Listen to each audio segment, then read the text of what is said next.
Author Paulo Coelho की एक बहुत ही फेमस कोट है, when you say yes to others make sure you are not saying no to yourself. यानी कि जब आप दूसरों को हाँ कहते हैं तो ये सुनिश्चित करें कि आप खुद को ना नहीं कह रहे हैं, क्योंकि हम अक्सर दूसरों को हाँ हाँ करते हुए खुद को ही ना कह देते हैं। ऐसे में दूसरे तो सक्सेस की सीढ़ियां चढ़ जाते हैं और हम जहाँ के तहाँ खड़े रह जाते हैं। बहुत सारी रिसर्चेस हमें ये बता चुकी हैं कि हमेशा हाँ कहना सही नहीं होता। अक्सर ऐसा होता है कि जब हम अपने बहुत ही इम्पोर्टेंट काम को पूरा करने में लगे होते हैं तो कुछ काम बिना बुलाए मेहमान की तरह आ जाते हैं। आपको ये पता है कि आपके पास बिल्कुल भी टाइम नहीं है उस रिक्वेस्टेड काम के लिए, लेकिन फिर भी आप उस काम के लिए हाँ कर देते हो। इससे होता ये है कि लाइफ में आपकी प्रायोरिटी बदल जाती है और आप अपना इम्पोर्टेंट समय और एनर्जी उस काम को करने में लगा देते हो जिसकी आपको कोई जरूरत ही नहीं है। आज की हमारी book art of saying no हमें उन स्ट्रेटजीज के बारे में बताती है जिनको फॉलो करके हम अनवांटेड वर्क स्ट्रेस से इजीली बच सकते हैं। हमें दूसरों के लिए यूजफुल बनना चाहिए, लेकिन इतना भी नहीं कि कोई हमें यूज ही करना शुरू कर दे। बचपन से ही हमें ये सिखाया जाता है कि हमें हमेशा दूसरों की मदद करनी चाहिए और उसके लिए कभी ना नहीं कहना चाहिए, और बचपन से सिखाई गई ये बातें हमारी आदत बन जाती हैं। हमें बहुत प्राउड फील होता है जब कोई हमें थैंक यू कहता है, और अपनी इसी गुडविल की वजह से हम दूसरों को ना नहीं कह पाते। इस किताब के ऑथर डेमन भी उन लोगों में से थे जो दूसरों को खुश करने में ही अपनी खुशी महसूस करते थे। जब भी कोई उनसे हेल्प मांगता तो वो उनको हमेशा हाँ ही कहते थे। डेमन लोगों के काम के लिए हमेशा आगे रहते थे, जिससे उनके आसपास के सभी लोग उनसे खुश रहा करते थे। लेकिन आखिर में अपनी इसी आदत की वजह से डेमन दुखी रहने लगे थे, और अब सिचुएशन ऐसी हो गई थी कि जब भी वो किसी को मदद के लिए हाँ कहते थे तो वो खुद को ना कह रहे थे। कॉलेज के दिनों में डेमन के पास एक पिकअप ट्रक था और डेमन एक मूवर के तौर पर काम करते थे। उनके सभी दोस्त उनसे यही उम्मीद करते थे कि वो उनके सामान को एक जगह से दूसरी जगह ले जाने में मदद करें, और डेमन हमेशा वैसा ही करते थे। कभी कभी तो सिर्फ अपने दोस्तों की मदद करने के लिए उन्हें अपने पूरे दिन का प्लान तक कैंसिल करना पड़ता था। इसलिए जल्दी ही वो अपने दोस्तों से परेशान हो गए। डेमन एक ऐसी मेंटल स्टेट में पहुंच गए थे जहां वो हर उस इंसान से नफरत करने लगे थे जिनसे वो प्यार करते थे। तब जाके उनको ये एहसास हुआ कि हमें दूसरों की मदद तो करनी चाहिए, क्योंकि दूसरों को खुशी देना अच्छी बात है, पर हमें सबसे पहले खुद के बारे में सोचना चाहिए। इसके लिए डेमन ने असर्टिव होना सीखा, जिसका मतलब है बिना डरे हुए कॉन्फिडेंस और सख्ती के साथ वो कहना जो कि आप कहना चाहते हैं। यानी कि आप लाइफ में खुद को प्रायोरिटी देते हुए खुद की जरूरतों और खुशियों को पहले हासिल करेंगे, चाहे किसी को अच्छा लगे या बुरा।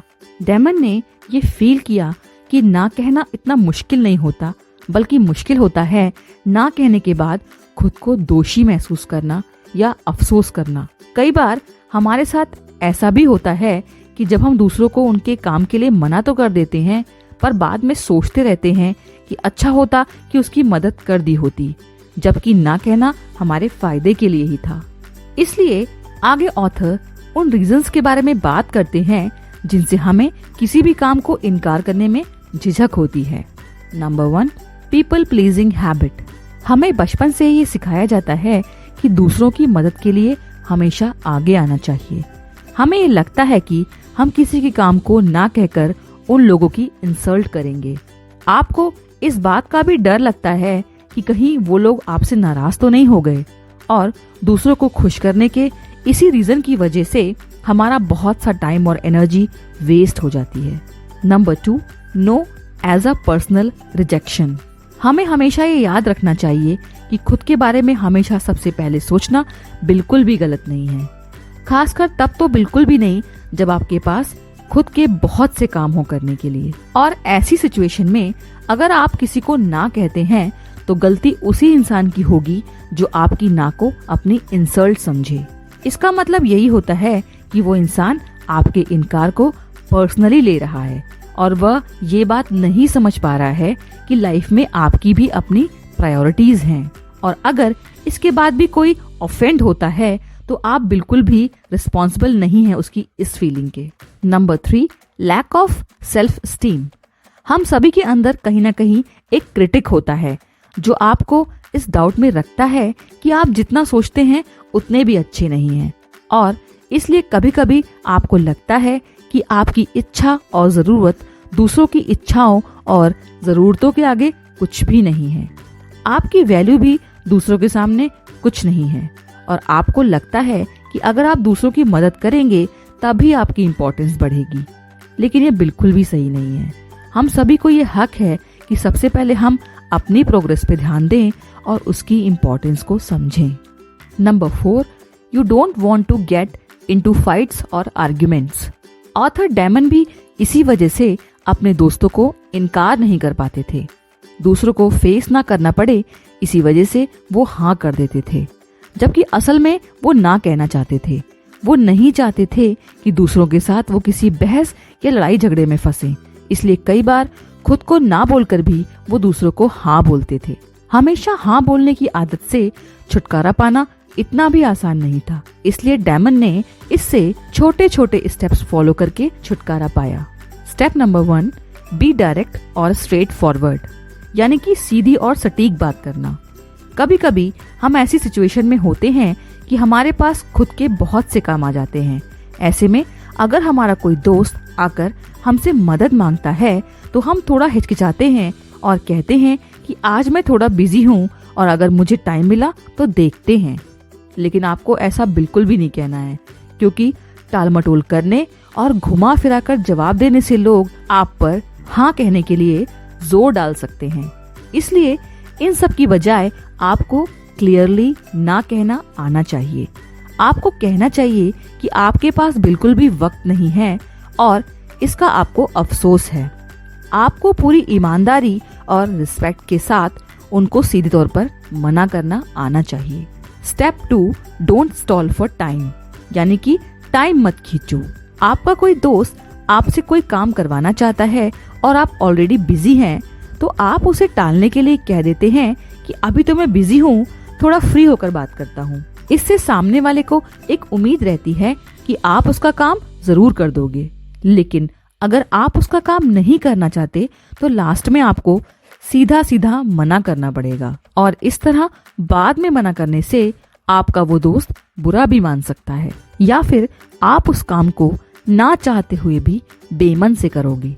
इसलिए कभी भी टाइम मत खींचो, और अगर आपको मना करना है तो पहले ही मना कर दो।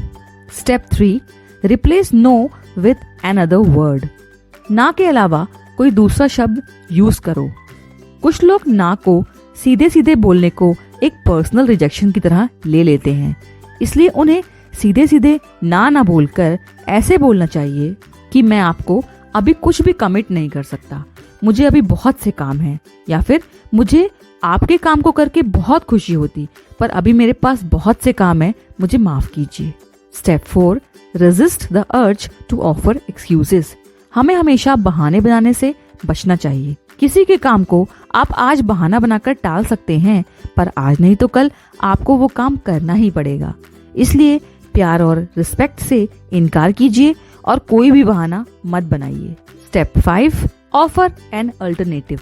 जब भी आपके पास कोई मदद मांगने आए और आप उसकी मदद ना कर पा रहे हो तो उसे एक अल्टरनेटिव दें, यानी कि कोई और दूसरा शख्स जो उसकी मदद कर सके। इस तरह आप उस रिक्वेस्टर की मदद ही करते हैं और उसे बीच रास्ते में नहीं छोड़ते हैं। आपकी लाइफ में अगर आपको कुछ अचीव करना है तो आपके पास डेली, वीकली और मंथली बेसिस पर कुछ प्लान जरूर होने चाहिए, और इन प्लान्स को पूरा करने के बीच में अगर कुछ ऐसे लोगों के काम आ जाएं जो आपके लिए इम्पोर्टेंस नहीं रखते तो आपको उनको ना कहना शुरू कर देना चाहिए। कुछ समय के लिए उनको बुरा जरूर लगेगा, पर उस दिन से ही वो आपके टाइम की इम्पोर्टेंस को समझने लगेंगे।